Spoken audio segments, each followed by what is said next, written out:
자, 저 들어왔습니다. 국수동 강사입니다. 자, 이번 주에 질문이 들어온 것 중에 요 질문을 하나 봐주세요. 자, 요구 수익률은 투자 자금의 기회비용을 의미합니다. 요 놈은 나와서는 안 될 지문입니다만 시험에 2번 나왔어요. 특히 요 기회비용은 한번 제가 설명을 좀 해드려야 될 것 같아서 질문으로 선택했고, 그 다음에 요 밑에는 요걸 먼저 보세요. 너무 혼란스러워 죽겠대요. 뭐가 혼란스럽습니까? 봤더니 수요와 수요량, 어디에서는 수요라고 쓰고 어디에서는 수요량이라고 쓰고, 또 어떤 부분은 공급이라고 쓰고 어떤 건 공급량이라고 쓰고, 이게 너무 혼란스러워서 다른 걸 공부를 못 하겠다는 거예요. 이건 금요일날 받은 질문인데 이때 한꺼번에 하려고 제가 좀 밀어놨네요. 자, 일단 이 두 번째 질문은 의미 없어. 두 번째 질문은 의미 없고, 일단 기회비용 요 놈은 시험에 나올 수 있고, 자, 둘 다 한 번씩 가볍게 보세요. 이번 질문에 대한 해설은. 자, 첫 번째, 요구 수익률은 투자 자금의 기회비용입니다. 그럼 기회비용이 뭔지 그냥 간략하게만 설명해 보죠. 자, 모든 어떤 행동 또는 어떤 기회를 선택을 하게 되면 반드시 치러야 될 대가가 있다는 거예요. 이게 바로 기회비용이에요. 기회비용. 즉, 이 기회비용은 어떤 행동, 어떤 기회를 선택했을 때 뭔가 치러야 될 대가, 이런 거예요. 그럼 이걸 어떻게 이해할 수 있습니까? 그럼 밑에 있는 사례로 그냥 간단하게 해석할게요. 자, 현재 갑이라는 사람이 있고, 갑은 직장을 현재 다니고 월 1억 원의 어떤 월급을 받고 있어요. 대단히 많이 받죠? 어차피 뭐 가정인데, 그래서 1억 원 해놨어요. 자, 그런데 이 갑이 무엇을 하고자 하냐 그러면 중개업소를 하나 하고 싶은 거예요. 직장을 때려치우고 중개업소를 하게 되는 거예요. 그러면 이 갑이 중개업이라는 기회, 중개업이라는 행동을 선택하면 어떤 걸 포기해야 돼요? 바로 기존에 받던 월급 1억을 포기해야 되잖아요. 요걸 하나의 기회비용이라고 하는 거예요. 즉, 중개업을 선택함으로 인해서 치러야 될 대가, 또는 중개업을 선택함으로써 포기해야 될 대가, 요걸 기회비용이라고 하는 거예요. 그러면 이 기회비용은 대부분 실무에서 어떤 작용을 합니까? 그러면 이 중개업을 하게 되면 반드시 월 1억이라는 걸 포기해야 되잖아요. 그래서 이 사람은 경제학적으로 중개업을 통해서 월 1억 이상의 소득을 번다면 직장을 때려치고 중개업을 하는 것이고, 그렇죠. 월 1억보다 적은 소득을 중개업으로부터 얻는다면 중개업을 하면 안 되겠죠. 이런 행동을 할 것이냐 말 것이냐는 어떤 선택의 기준으로 활용되는 게 기회비용이에요. 그러면 우리 이제 요구 수익률을 보자고요. 대충 감을 왔어요. 자, 요구 수익률은 투자 자금의 기회비용을 담고 있다고 돼 있어요. 그럼 봐요. 자, 일단 요 위험 할증률은 일단 제껴놓고 요 놈을 봐요. 우리가 무위험률은 위험이 없더라도 투자자가 요구하는 최소한의 보장 수익률이잖아요. 그리고 우리가 일반적으로 요걸 예금 이자율, 예금 이자 수익이라고 우리가 가정을 했잖아요. 그러면 위험 할증률 고려하지 말고, 자, 무위험률은 무엇이냐 그러면 투자자는 어떤 투자를 하기 위해서 가지고 있는 자금을 최소한 어딘가에 활용을 하고 있어요. 땅속에 묻어 놓지는 않는다 그랬어요. 근데 보편적이고 일반적인 투자자라면 최소한 예금을 통해서 투자 자금을 활용하고 있을 거예요. 그러니까 이 투자 자금을 찾아서 뭔가 투자라는 하나의 기회를 하게 되면, 기회를 선택하게 되면 이 사람은 치러야 될 대가, 포기해야 될 대가가 예금 이자잖아요. 그러니까 투자라는 기회를 선택했을 때 투자자가 포기해야 될 또는 치러야 될 대가가 최소한 예금 이자 수익 정도죠. 따라서 이 요구 수익률은 투자 자금의 기회비용을 반영하고 있다, 이렇게 되는 거예요. 다시, 요구 수익률은 투자자가 자신의 돈을 가지고 투자를 할 때 투자 대안에 최소한 요 정도는 보장해 줘야 된다고 요구하는 거예요. 최소한 요 정도는 보장. 왜? 다른 데에서도 이미 얻을 수 있는 수익이니까. 그게 바로 요구 수익률의 정의잖아요. 그래서 우리가 항상 했던 대로 투자자 갑은 1억이라는 돈을 가지고 있어요. 그리고 이 1억이라는 돈을 예금을 하고 있고, 따라서 지금도 투자를 하지 않을 때도 예금으로부터 이자 수익을 얻고 있어요. 그런데 이 사람이 예금에서 1억을 찾아서 투자를 하게 된다면 결국 투자라는 기회 때문에 예금 이자를 포기해야 되잖아요. 그래서 이 예금 이자가 투자를 선택했을 때 포기해야 될 대가 또는 치러야 될 대가인 기회비용이 되는 거예요. 예. 그래서 요구 수익률은 투자 자금의 기회비용을 의미합니다. 이런 지문이 나오면 옳은 지문이에요 라고 하고 더 이상 연구하지 마셔. 옳은 지문이에요 라고 하고 넘어가자고요. 예. 자, 그 다음에 자, 두 번째 질문이에요. 수요와 수요량은 어떤 차이가 있습니까?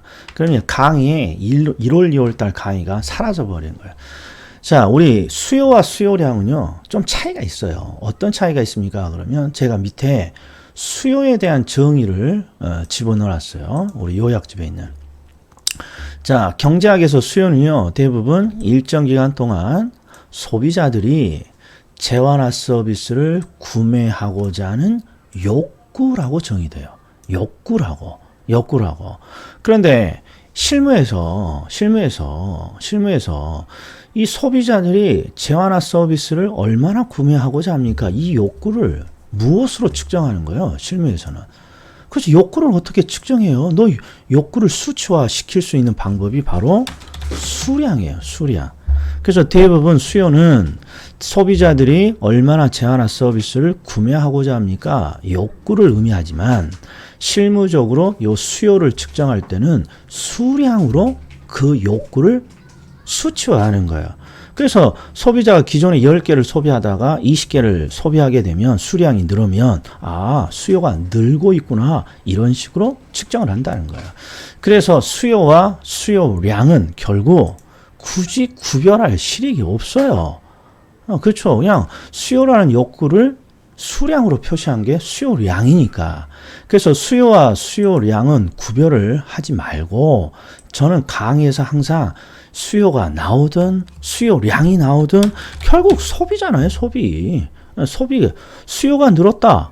소비가 늘었다. 수요량이 늘었다. 소비가 늘었다. 수요가 감소한다. 소비가 감소했다. 수요량이 감소한다. 소비가 감소한다. 이러면 된다. 이러면. 그런데 즉 수요와 수요량은 구별의 실익이 없어요.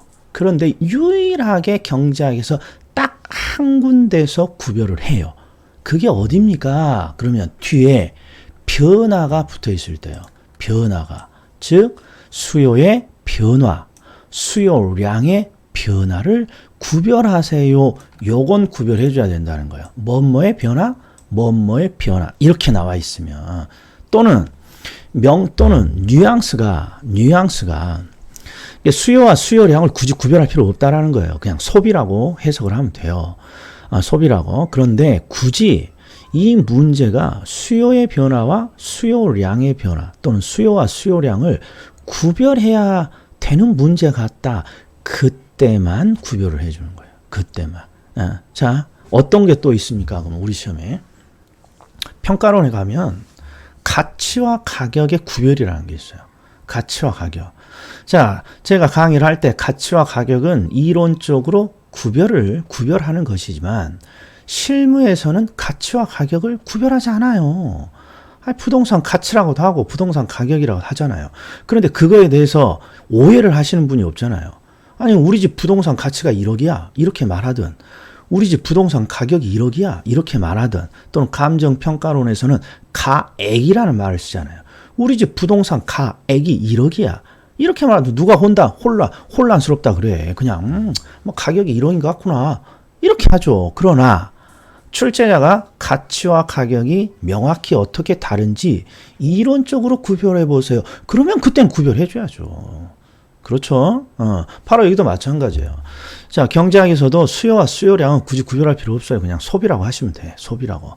그런데 수요와 수요량을 명확히 구분해서요. 구분해봐요. 그러면 구분을 그때 해주는 거예요. 근데 그 문제가 바로 수요의 변화, 수요량의 변화, 요거죠. 자, 그러면 이렇게 제가 하죠. 자, 소비량은 그냥 저는 수요와 수요량이라고 하지 않고 소비라고 지금 말해요. 자, 소비를 변화시키는 요인은 많아요. 그렇잖아요. 소비의 변화. 소비를 변화시키는 원인은 많은데, 소비가 가격에 의해서 뭔가 소비가 바뀌었느냐, 가격 이외의 요인에 의해서 소비가 바뀌었느냐에 따라서 학자들은 가격에 의해서 소비가 바뀌면 수요량의 변화라고 구별을 하고, 가격 이외의 요인에 의해서 바뀌면 수요의 변화, 이렇게 구분하잖아요. 여기는 구별해줘야 된다, 이런 말. 여기는 왜?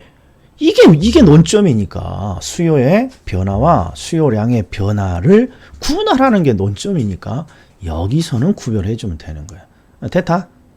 그러니까 정리를 하면 일반적인 어떤 지문에서는 수요와 수요량을 구분하지 않아요.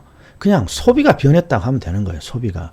그러나 명시적으로 수요와 수요량을 구분해 주라는 문제인 수요의 변화, 수요량의 변화에서는 구별을 해줘야 돼요. 자, 그러면 제가 사례를 하나 보여드릴게요. 이거 봐봐요. 자, 이 질문과 관련된 어떤 내용인데, 우리 기본서에는 수요의 가격 탄력성도 여기 수요량이라고 적어져 있고요. 수요의 소득 탄력성도 수요량이라고 적어져 있어요. 경제학 책도 그래요. 경제학 책도. 뭐 외국 책, 한국 책 다. 이거 봐요. 가격에 의해서 소비량이 바뀌는 게 수요의 가격 탄력성이고, 소득에 의해서 소비가 바뀌는 게 소득 탄력성이잖아요. 그러면 구별을 해야 됩니다. 그러면 여기는 가격에 의해서 소비가 바뀌니까 수요량, 여기는 소득, 가격 이외의 요인에 의해서 소비가 바뀌니까 수요라고 해줘야 된단 말이에요. 그러나 이딴 거 따지지 않는다고.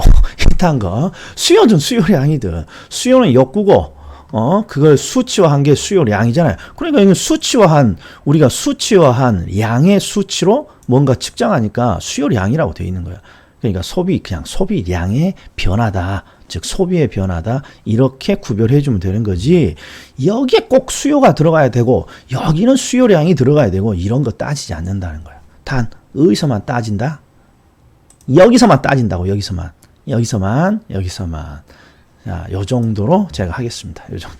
자, 해결이 좀 되셔야 될 텐데, 이분은 너무나 여기에 그냥 심취해 계시더라고요. 오히려 심취해 계시니까 강사인 제가 쉽게 그냥 해결해 버린다. 자, 여기까지입니다. 또 다른 질문 갖고 들어오겠습니다.